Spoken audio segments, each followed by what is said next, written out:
Dan Slott has been writing Fantastic Four for a while now, and his work has been less than stellar on it.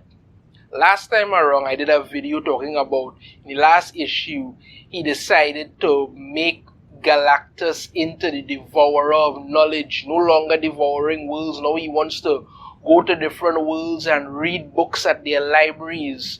And you know, when they see him coming, they'll be, oh no, it's Galactus. Hide the books. He's going to show up, get a library card, and stay here for a couple of years reading.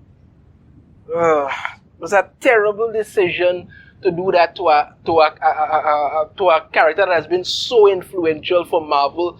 Galactus has always been a larger-than-life threat. Some may call him a villain, some may call him a force of nature, whatever. Despite the fact is, this has always been what Galactus has been, and always been essential to his very storyline. Well, Dan Slott has decided this time around, you know what would be even better? Let's give Reed Richards a sister and make her a black woman who is no nonsense and smart as a whip and probably smarter than him, and he's going to meet his match because of her. That could never possibly go badly. And before I get into that, let me say, Reed Richards' father, I believe he's some kind of time traveler or interdimensional traveler, something like that. Apparently, he's been popping around time and space, just leaving children all over for some strange reason. I don't know. I can't say the reason behind it, but that's kind of what he's been doing, I guess. So when you look into this comic now, Fantastic Four number 46, gives you an idea of what it is really going on. So we start off at the North Atlantic, and we get to meet Reed Richards' sister, who is a no-nonsense, strong, smart, confident black woman with an attitude twice the size of the earth.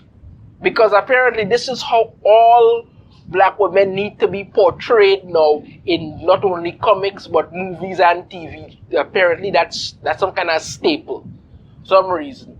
So they're there, and apparently she's some kind of eco-marine scientist, and they're studying planktons, kind of fish things, and what they do, some kind of drama. So, but then Reed Richards shows up and immediately has to start kissing her ass.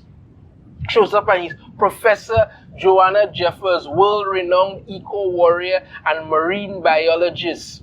I'm a huge fan. Hi, I'm Reed Richards. I mean, you're Mr. Fantastic, smartest man in the world, but for some reason you have to be groveling to her. Okay.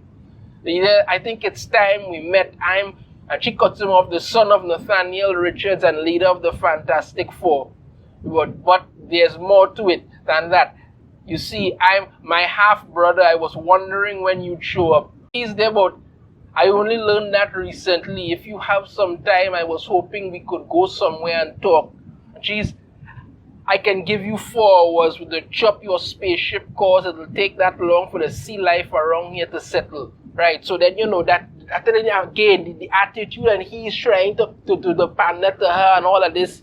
So she goes with him, meets his wife. I mean, to tell you how insufferable this woman is, when she meets Sue, she's Reed introduces his wife to my wife Sue, and she's so Sue is Joanna. It is so nice to finally meet you. For months we've only seen you as part of a holographic message. Her response is, and you waited months to look me up? Jeez, you father. And then Sue has to start kissing her ass too. The first free second we had, there were alien invasions, clones, we had to save the multiverse, and there's been a problem with my brother. So they've been out there saving lives. You understand me? That you know that they do because you know who they are, and you still have to be a raging bitch about it. Come on. Oh, why we had to do this? This character is seeming very insufferable. And we get to see Ben Grimm and his family. Ben Grimm and Alicia have 2 children that they've adopted. One's a Skrull, one's a Kree. we also get to see Franklin Richards and Sue and Reed's daughter. So we get to see them there and all of that. And then, they're all, they're Franklin, Val, come over. Dad and I want you to meet Joanna. And they're, hi, Aunt Joanna. She's, whoa, what's with this Aunt Joanna? You kids just met me. We do that with everybody. She-Hulks, Aunt Jen, Aunt Madge, Uncle Scott. So that's what they're saying. But as I said, the attitude has to be twice the size of Earth.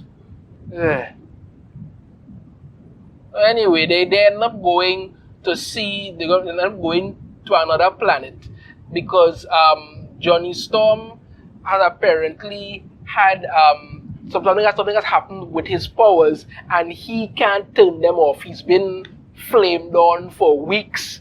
His attitude has been a little shitty as well, but he's been flamed on for weeks, and they're trying to find a cure to get him to turn back off his powers and get back to human form. It's kind of like an overdrive, right? And apparently they've been working. They will out a cure finally to get him to get back to his human form so he could flame off.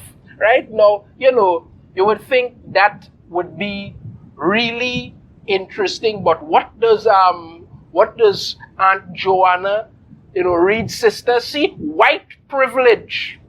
That's what she sees, right? Johnny Storm gets cured. You understand me? He agrees to be a test subject to test it on himself. It's still a experimental procedure. He agrees to it, and all she sees is white privilege. Hear what she has to say. A whole planet of people who want this cure. It must be nice to be a celebrity, one of the Fantastic Four, and get to cut to the front of the line. Like, what the hell, woman? Even as the border people say, it's not like that at all. I had to be first to make sure the procedure was safe for her because somebody else has to take it. But no, all she sees is white privilege. And you're going to be a fantastic character. This other bird woman has to go and take the cure and all of that. So that's why, again, as I said, he agreed to be first because it was experimental to find out how it could be done. Turns out also that apparently there's some other children out there, and apparently other half brothers and sisters out there. One is a space Amazon, the other one is a cyborg cowboy. Like I say, he's been Reed Richards' father's been darting around time and space, leaving children all over. Really, really disturbing. But this is the thing about it. This woman comes in and she has to be like, this gigantic pain in the neck that has to be this annoying as hell about everything and everybody, and I was have to make everything difficult. These are just people who are just trying to do what they could do, trying to get something in there. You've met your half brother and he has to immediately try kissing your backside because you're so important and so amazing, and they sit down and have this talk about their father, and he's such an a-hole, and I can confirm quantifiably he's the biggest a-hole in the universe, and they're laughing and you're like, it's just so bloody creepy and wrong. And then at the end of it, he goes back with her, and she has him put on this disguise so they could go out and deal with some migratory patterns of plankton. And I mean, we all know where this is going to end up. She's eventually going to get powers, and it's going to be is going to be able to use them much better than anybody else. She's also going to be smarter than Mr. Fantastic because as they said, he's met his match. I mean, God forbid it be somebody like Dr. Doom, who's been sparring with him for years and is a registered genius himself. No, let's bring in the black woman and then try to portray her as this no-nonsense, tough-talking, larger than life, smarter than anybody else. This is just terrible how they do these things, and they act like you're supposed to love it. It's a really ridiculous move, and this character seems extremely unlikable and is very well downright irritating. That's the way to put it. Just downright irritating for a new character. This is not how you bring in new characters. This is not how you make people interested in characters. This is just you pushing something to try to make it seem relevant, and it's not. Let me know your thoughts in the comments on Reed Richards' new sister, who's apparently not only smarter than him, but he also has to kiss her behind, and she's a strong, proud, no nonsense, big attitude black woman, and this is supposed to be okay with everyone. Like the video, be sure to hit that thumbs up, subscribe if you haven't already, ring the notification bell, be notified every time I put out a new video, and I shall see you all next time. Take care.